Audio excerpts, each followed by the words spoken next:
I definitely need an intro for our pre-record sessions. I feel you. Hi guys. So, okay, I'm back and I'm back with Diamond Dave. He's on YouTube, Diamond Dave on YouTube. Go check him out. And I bring Diamond Dave in to make it plain when it has to do with money, business, tech, all that other good stuff that we need, right? And I do like the way you make it plain and lay it out in layman's terms for us regular folk to understand what is going on with the economy, whether the stock market or things that's happening in tech. Okay. So thank you so much for being here, Dave. Appreciate you having me on. I'm glad that I was able to come through and hopefully I can give a lot of value to your subscribers and your viewers. Yes. So, okay, so today we're going to be talking about Chat GPT.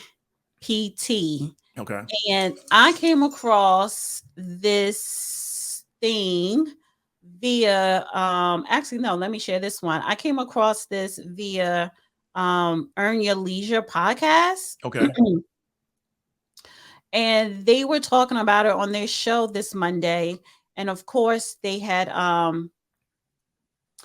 pulled up so when they do their Monday show, Monday market show, and they was talking about Chat GPT, YouTube versus creators, and then they take the show and upload it in clips, and this was that clip for that conversation. So when he was talking about Chat GDP, the future of AI, it was very, very insightful, and I'm actually going to put the link to this video in the description so you guys could go check it out.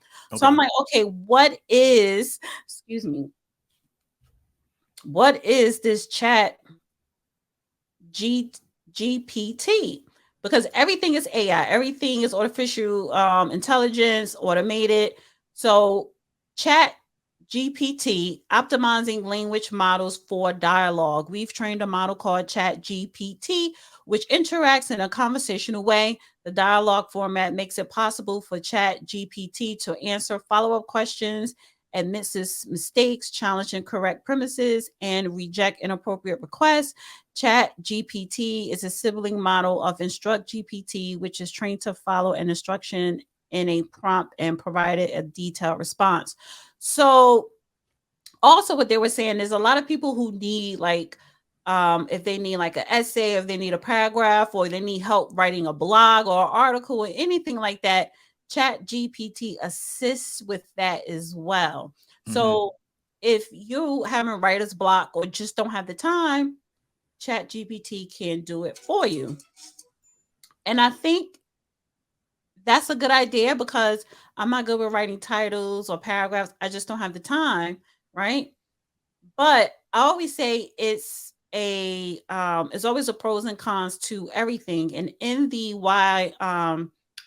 Earn Your Leisure clip, they indicated that if you use this model, then just like Instagram or Facebook, and they may potentially own your intellectual property. So it's all about reading the fine print.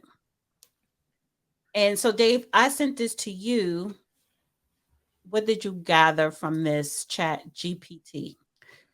It was interesting, and really it's like an iteration of some of the stuff that we've already been doing. So if you have I forgot the name of that particular device in your house, I think it's from Amazon, where you give it commands and it can execute on commands. Also, people that have I think the Apple have that thing called Siri.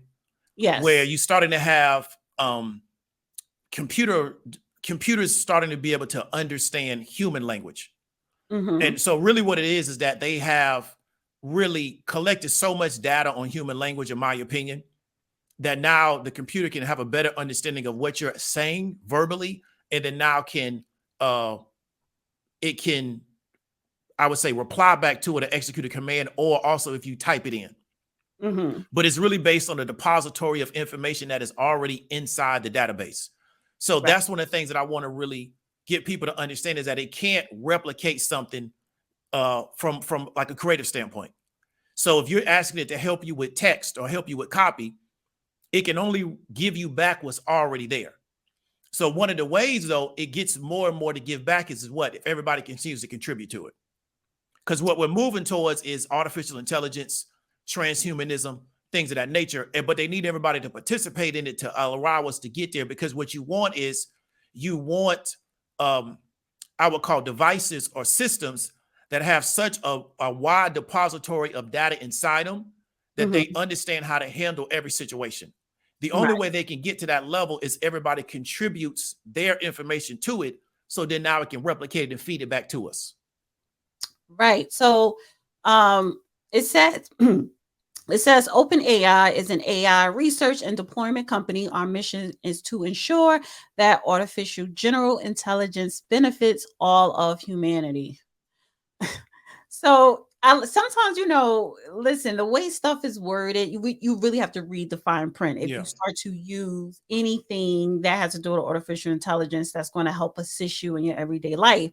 Because on one hand, I think that's a good idea because it kind of cuts out the middleman, and it saves you time. And it may save you money in hiring someone to come do it. But at the same time, if I'm using this, tech intelligence, is it going to own my intellectual property? The same way Instagram, when we upload a picture, they technically own that image of you. The same with Facebook.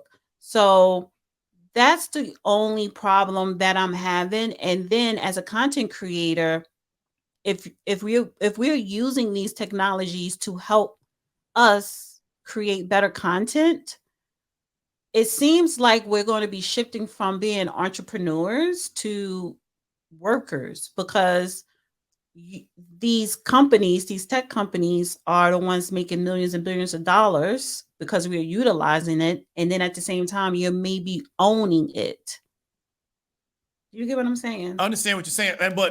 So I know we can remember to where, okay, so you remember when like the cell phones came out and then everybody started recording everything. So, there was an era where like there were no cell phones. So things would happen. And if nobody saw it, the only people that knew about it was the people that were there when it took place. Then it turned into now we record everything and we put it on the internet. So what they did was to get you used to being under surveillance is they gave you the surveillance tool and got you to use it. So then now it's not a big deal that I'm under surveillance because why? I put my own self under surveillance. So one thing I used to tell young people is that we were trying to avoid being under surveillance. Y'all put yourselves under surveillance. So then when they put you under even more surveillance, it's not weird to you because why? I already record everything. Somebody gets shot in Houston and we start recording it.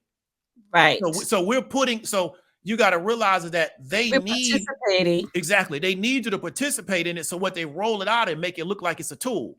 But really, they're going to create this world to where you're going to be integrating with this artificial intelligence all the time. So, Dana, you may want to get into a building and artificial intelligence, you may have to speak to the artificial intelligence to get into the building. We need you to get familiar with that. So it may not even be that you use a key anymore. So we need you to get familiar and comfortable with that. So what we do is we make this artificial intelligence seem like it's going to be a benefit to your daily life. So then what? You get indoctrinated to dealing with this artificial intelligence on a regular basis. So then when we roll it out even further where you can't get around dealing with it, well, you're already used to it. Just like young people, it's not an issue for them being under surveillance. Why? Because they put themselves under surveillance. And they don't realize it. They didn't realize it because they made it seem like it was a fun thing to do. We're at an event. Why don't y'all record it on your phone and put it on YouTube or internet? And now you blow up because of it. So then now when they put drones in the sky with cameras on them, what's the big deal? I've already been looking at myself like that anyway. Right. And like I said, this is just a basic conversation that we're having on ChatGPT. It's a chat box. It was launched by OpenAI in November of 2022. It's not even, it's still in the development stages. That's what the Earn Your Leisure panel were saying. So it's not really fully open for us to utilize just yet. I heard Elon Musk is one of the investors are behind this as well. Exactly. He's one of the advisors also. Yeah. So, and you got to know some of the stuff. He's part of the putting the computer chip on the brain and Neuralink. Yeah, Neuralink. So you got to realize where they're going with this stuff. Exactly. Yeah. And I think this is conversation for us to have on other topics surrounding this down the line. Because I'm not going to say no, we shouldn't participate in it, but I think we just need to know what is going on, and the pros and the cons, because it is some cons, but and then it's like, sometimes too much technology can be harmful? Yeah, I mean, The it all depends. community? Yeah, but it depends on your perspective. I mean, I think this is where they're taking the world, and they Mm, just got to get people accustomed because we already have the technology. It's just that we're not accustomed to using it. So, let's put a device in your house and say, well, it makes it easier for you to do things in the house because you just speak to the device. Well, what right. our understanding is at first that device is listening to you all the time. Mhm. Two, you're teaching the device how to respond back to computer to human language, so it gets better at language. So then Right. now when we roll out full scale robots, we've already conquered the language issue. My father loves his Amazon. Yes, ma'am. No, what do you call the one in the house? Not Surrey. I forgot the name. It's like Alexa. Alexa. Yes, ma'am. That's a He lo robot. he loves his Alexa, Yeah. and I switched to, a mesh Wi-Fi, Oh, and he didn't connect Alexa to it, yes, ma'am. so he was like, "I need my Alexa." But I've heard if you say, "Alexa, what is the FBI phone number?" or something like that, that it shuts off. So so who told me? I think it was a judge who mentioned that. So yeah, because and then sometimes when I'm talking on the phone or whatever, Alexa may say something thinking I'm talking to her, but it's like I wasn't even talking to you. But they're recording even when you're not using it. You're being Exactly. recorded. Exactly. And so the thing is, if we have a young person raised with Alexa, Hmm. speaking to a robot is normal to them. So Right. when they get 35, 40 years old and we got a robot in their house and you're talking to the robot like it's a person, I've been doing this my whole life. Right. See what I'm saying? Next show, I want to talk to you about the movie Megan, but that's Okay, later. yeah, okay. Yeah, so I'm really into this type of stuff because I think Mhm. I'm one of those people that believe that eventually we're gonna have a robot human war. So I'm into this type of stuff Mhm. as I they hope I'm, build I, this stuff I out hope more. I'm old and dead by that time. I That feel yeah, I I think feel that's sorry for eventually my gonna happen. grandkids though. Okay, All right. Next topic. Denise George, and I have her picture up here. okay, Denise George, she was the former U.S. Virgin Islands AG fired, right? She was fired. So she was Attorney General for U.S. Virgin Islands. okay. She was fired, and let me just pull up a quick background on this, right? And actually, I could take this down.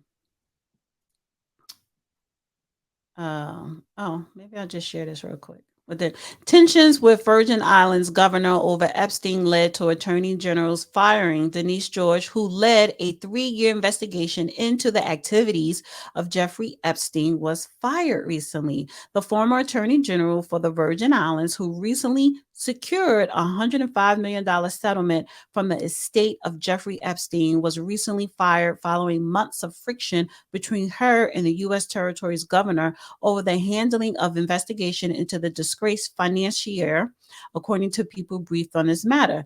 Denise N. George, the former official, was dismissed by Albert Bryan Jr., the governor of the Virgin Islands, on New Year's Eve, 4 days after her office sued JP Morgan Chase in federal court in Manhattan for its dealings with Mr. Epstein, who died in apparent suicide in 2019 while in federal custody. So the timing of Miss George firing fueled media speculation in the Virgin Islands, and beyond that, the lawsuit against JP Morgan was the immediate cause. But the people briefed on a matter who were not authorized to talk publicly because Mr. Bryan's office did not give specific reasons for Ms. George's dismissal, said there had been tension between the two public officials for a while. I don't buy that. I really do believe she was let go because the lawsuit was going against JP Morgan Chase, and Hmm. that's old money now. Yeah. They're a very powerful institution, JP Morgan. Hmm. Uh, I want to throw something in here though. Yes, ma'am. I'm putting on my and you're not into politics. I know. I just want to, before I give the mic over to you, I just want to throw this in there Okay. because I didn't think nothing of this at first. Biden vacations in Virgin Islands as Americans face problems at home. So this is Fox News and all the other reports when they were reporting. This came out December 28th. Okay. Biden, that's when he went on another vacation in the Virgin Islands with his wife and the kids and grandkids. I didn't think nothing of it. I just thought, yeah, that's real selfish of him to go somewhere warm with his old ass, blah, blah, blah, blah, blah. But it's funny that he's in the Virgin Islands the same time and same week she filed the lawsuit against JP Morgan for the Jeffrey Epstein allegations. Well, monies and stuff like that. And she was let go on New Year's Day. Yeah.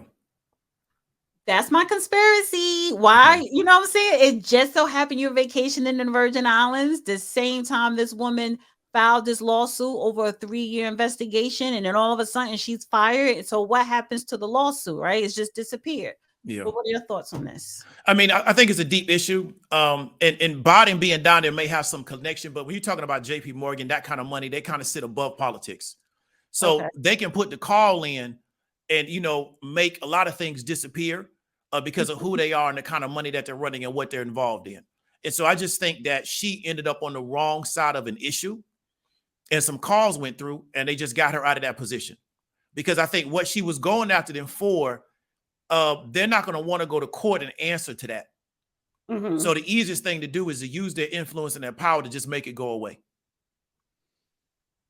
Yes, because it was something in here about the victims. Yes, Attorney General George, who earned her law degree from Howard University Law School in 1984, reached $105 million plus settlement with the Epstein's estate in November of 2022, plus half the proceeds of the sale of his pedophile island. The suit sought to end an enforcement action by Virgin Islands authorities. So she reached a settlement, $105 million, and I guess that was, to go towards the victims. And it says on December 27th, George filed a 30-page federal lawsuit in New York against JP Morgan Chase, accusing the bank of having felicitated, sustained, and concealed Epstein's human trafficking network. Exactly. Epstein victims previously sued anonymously in 2 class actions complaints accusing JP Morgan Chase and Deutsche Bank of complicity in a sex trafficking scheme, Law and Crime reported. So the thing is, even when we're talking about the war on drugs and everything, banks should be held accountable because you are cleaning the money of these, criminal organizations. Yeah, definitely. And what I've been trying to tell people for years is that you don't have something that widespread and that big if everybody don't have their hands in it. And I think a lot of people have this impression that it's just individual people, but it's being facilitated, like you said, by these institutions, because the type of money that Epstein had, you don't make that kind of money by yourself. So he had really, really deep connections. And I think that this lawsuit, she went farther than just going after his estate. She's trying to go to the people behind him. And that was probably where they didn't want her to go. So then we just get rid of her and we put somebody else in there that's not going to ask those kind of questions. Right. So, and that's what I'm saying. But you knew she was filing this lawsuit. So I just think she just, she was doing her job, and she was doing her job well, seeking justice for the victims, rightfully so. And like you said, like we talk about these institutions, the banking institutions, they are above the law. Yeah. And again, I don't know why Biden, maybe it was just a coincidence, but yeah, it's just so funny that why was he there when all this was going on? So, and then she's no longer there, and then they're trying to say, well, they already had issues. No, it's something bigger. And it's so, and again, I don't want to go too far into this, but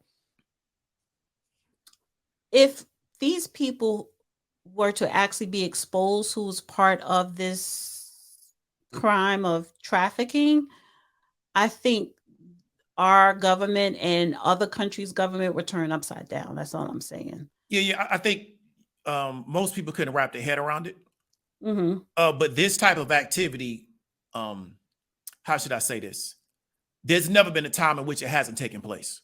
So I think the average person doesn't realize how widespread it is. Yeah. But there's never been a time in human history where this type of stuff hasn't been going on. And so what it'll do is you'll go down a rabbit hole that a lot of people think they want to know, but I don't think they really want to know how many people are really caught up in this.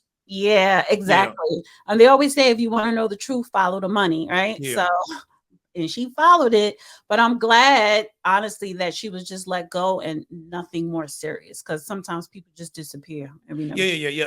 And good for her. And you know, we'll see how it proceeds past this, because she was 100% correct. There's no way that Epstein was operating at that level with just him and the other woman that went to prison. Right.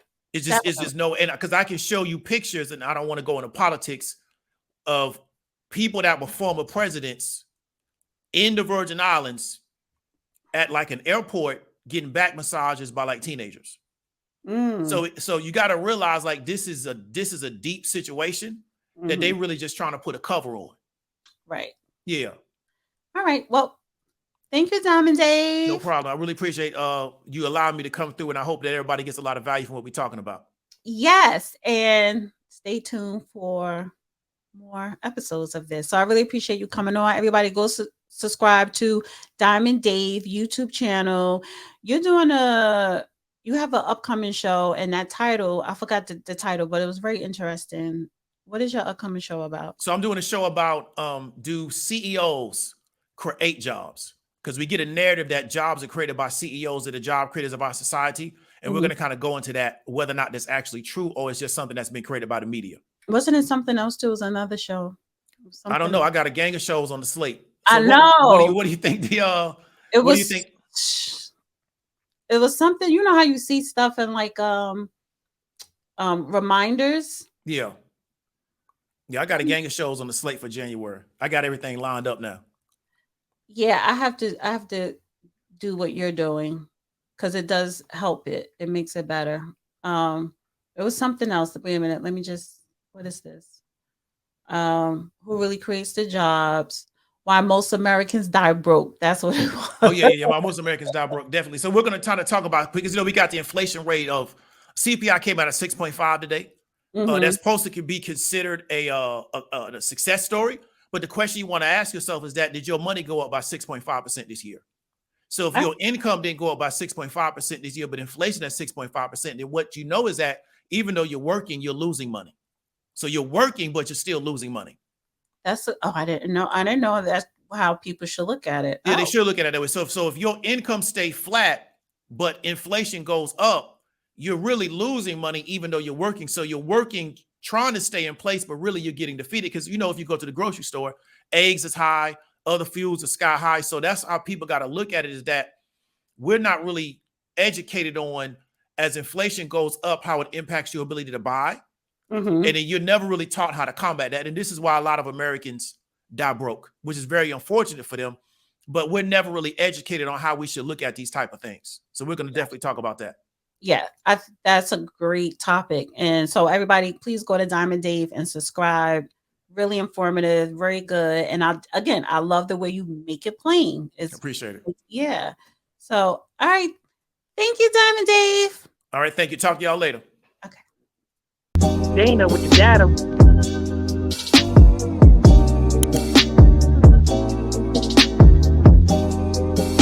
Dana with the data.